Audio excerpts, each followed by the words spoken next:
This is the car I just bought. It's a 1976 MG Midget, and it's actually already converted to run fully electric. So I've done some conversions on motorcycles in the past, and I get asked a lot of questions about that. I haven't documented them in the past, so I wanted to take this project on and document it along the way. So overall, the body's in great shape. It's the main reason why I picked it up. The paint looks great. There's really not much rust anywhere. It's convertible. I've always wanted one. That's fun. And what makes this good for running fully electric is that it's a really small, really light car. The car stock gas car version only weighs 1,800 pounds. Your standard sedan like Honda Civic, Corolla weighs 2,500 to 3,000 pounds. So with this being that light, it takes that much less power to move it and keep it moving, which is good for when range is limited on an electric car. What's also good is how short this is. It only comes up to about my stomach. And so that helps with reducing drag. So the one component of drag is the frontal area that's taken up by the front of the car. And so with this being that short, that's a low frontal area, so there'll be less drag. And then the other component of drag is how aerodynamic the front of that car is. So this car is not very aerodynamic, but it is very small frontal area. So the two of those should balance each other out. Then what's also nice is that this car has vintage plates on it, which might make registering cheaper, I'm not sure yet. And it's already titled and registered as an electric car, so that step's already out of the way. At the trunk, it's got a nice luggage rack. And then this is where the batteries are. They're two partial Chevy volt packs. There's two modules, each have 18 cells, wired together in series. So it's a total of 36 cells in series. So you multiply that by 3.7 volts per cell, and it's a 133 volt system nominally. And then each cell has 48 amp hours of capacity, so you multiply 133 volts times 43 amp hours. That becomes about 6.4 kilowatt hours total of energy stored in the batteries. Electric cars typically get 300 watt hours per mile is what they consume in normal driving conditions. This car, with it being so light, probably only consumes about 200 watt hours per mile. So you divide the 6,400 watt hours total by 200, and estimating this should be about a 32 mile range. So what's good about these cells is that they're modular. You can split them up to locate them in different areas to distribute the weight. They're automotive grade cells, so they can put out quite a bit of discharge. What's not so great is Chevy Volt cells and modules notoriously aren't available. You can't buy new ones anywhere. You can buy refurbished ones, or you can buy an entire new pack, but that's going to cost $10,000 to $15,000. So if I were to have a cell go bad in here, that's going to be a challenge. The whole module might have to go with it. What's also not good is if you look on the top, those are cell tabs, live voltage that's just exposed. So if you were to drop a wrench or touch something on there, you could short and spark arc, so that needs to be covered up. So that's going to be one of my first mods that I do. There's also no BMS installed on this. You can see there's a main negative, main positive, but no individual wires going to any cell. So the charger will get you your overall voltage between the main negative, main positive, and you'll get that overall 133 volts. But as you're charging, there's nothing controlling if some cells get higher than others, lower than others. So that's a safety measure that needs to be added. Luckily, that's really easy to do. There's connectors right here that have pins that go to the individual cells. So I will be adding a BMS right away to this. Another thing a BMS does is it prevents you from discharging your cells too low.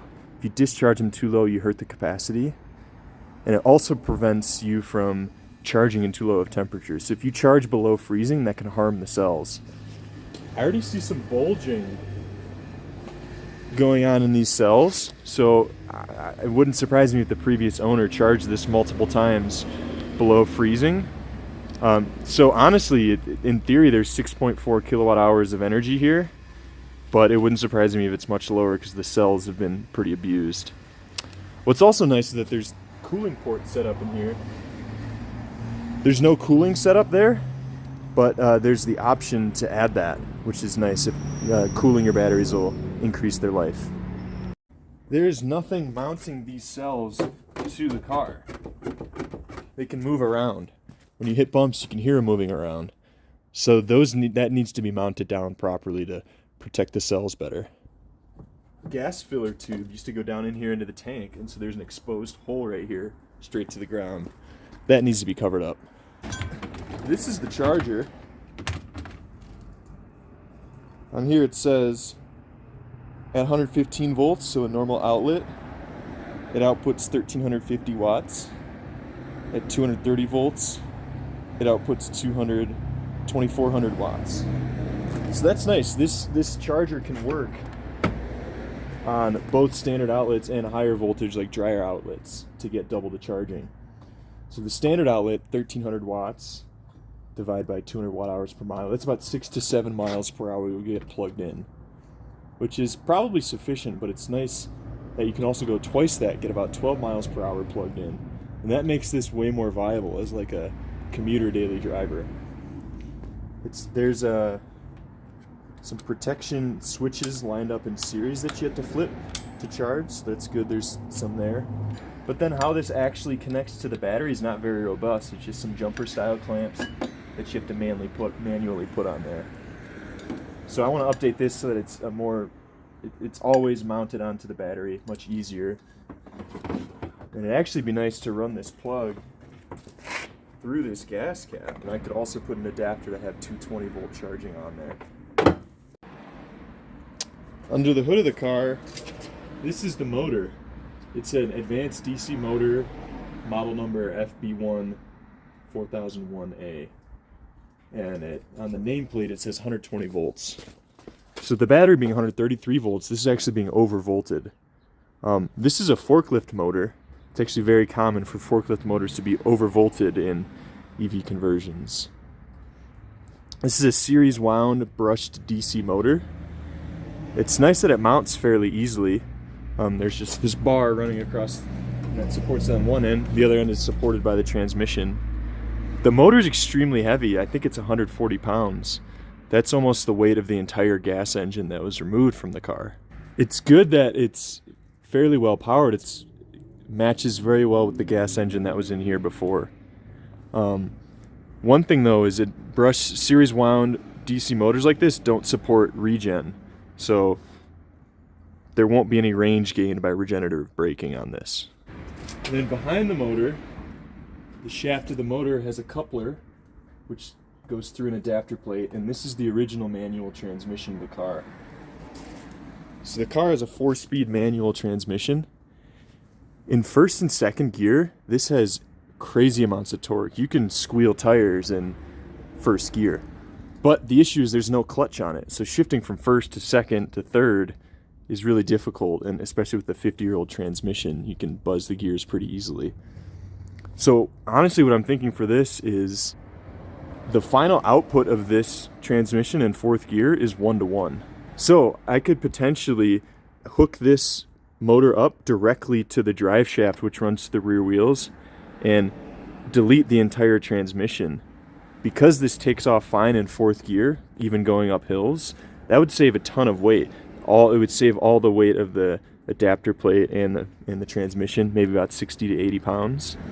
And all the losses in the manual transmission, maybe about 15% losses through that would all be gone because you'd be coupled directly.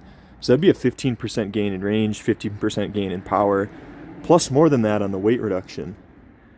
The one thing about that though is now that the transmission's gone, how do you reverse? So luckily this controller and the motor support, they have a flipping polarity that you can set up. So it'd be just a simple switch in the car that you flip up to go forward, flip down to go reverse. So it's really nice that that option is there. This is the controller. It's a Curtis model 1231C-8601. So this can actually run on 144 volts. So there's some margin where you can add some more battery voltage potentially to get more speed. It's nice that this can support that. It can output 500 amps peak and 220 amps continuous, which again aligns well, if not exceeds, the performance of the gas car. I really like where this is mounted. It's mounted right in the front air dam of the car. This is where the radiator used to be. You have airflow blowing directly onto the controller and cooling it. And there's a heat sink back here. So that's a great idea. Who installed that? That was great thinking. Now you might also say, oh, but then that means it could be raining and water could be splashing in there. And that's true, but the climate I live in, Utah, it hardly ever rains, so that's not really much of a concern, and there's almost no moisture in the air ever. This controller also doesn't support regenerative braking. The steering rack is underneath the controller here. It's a manual steering rack, which is great. A power steering rack, I'd have to hook up a pump or something to power it. Another great thing about this car. Then you can see there's a secondary shaft from the front end of the motor. That's something that could be used to maybe put in AC or a heater, so it's nice that that option is there. The potentiometer is mounted here.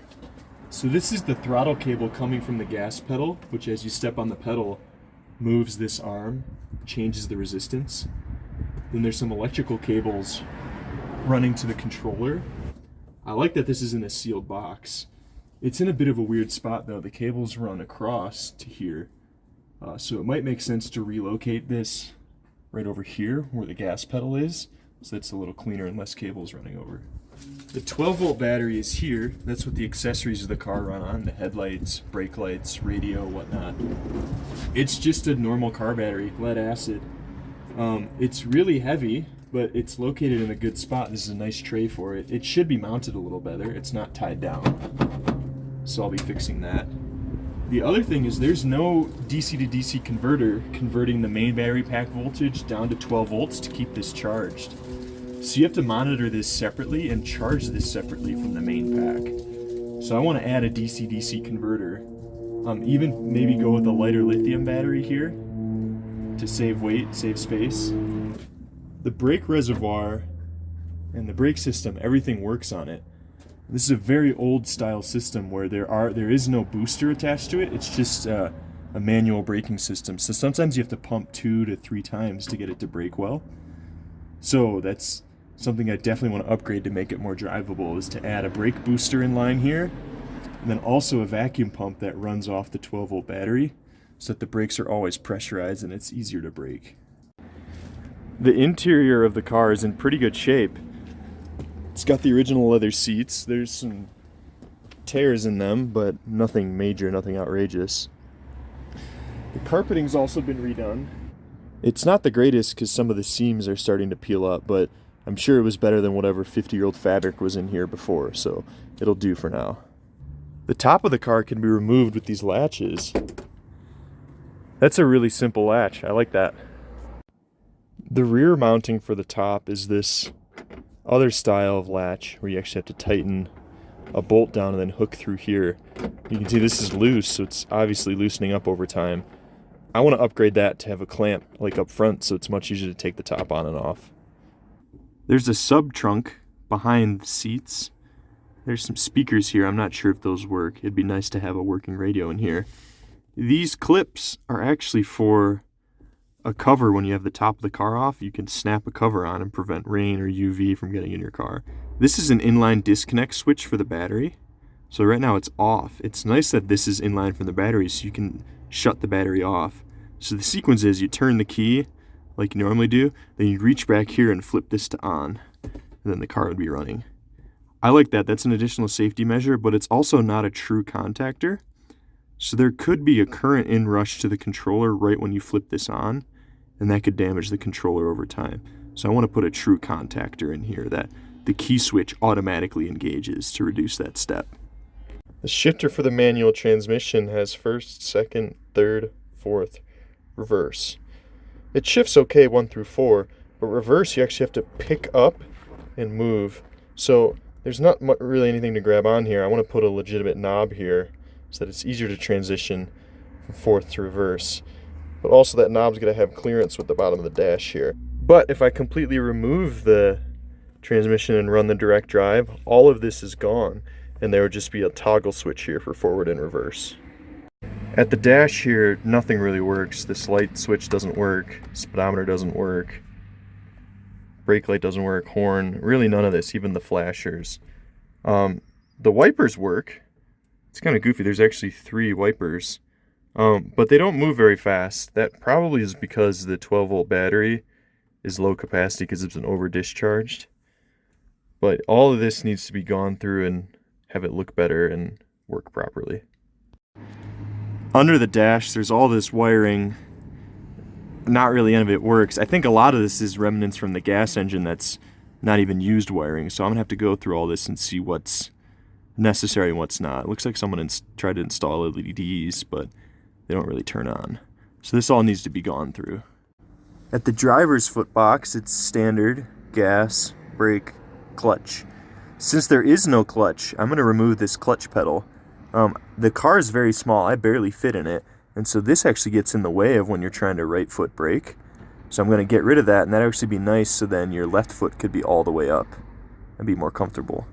Also, the carpeting here, there's Velcro up there which is already fallen off. This also gets in the way when you're trying to brake, so I'm going to have to redo how that's fixed to the Velcro. The passenger foot, same thing with the carpet going on here.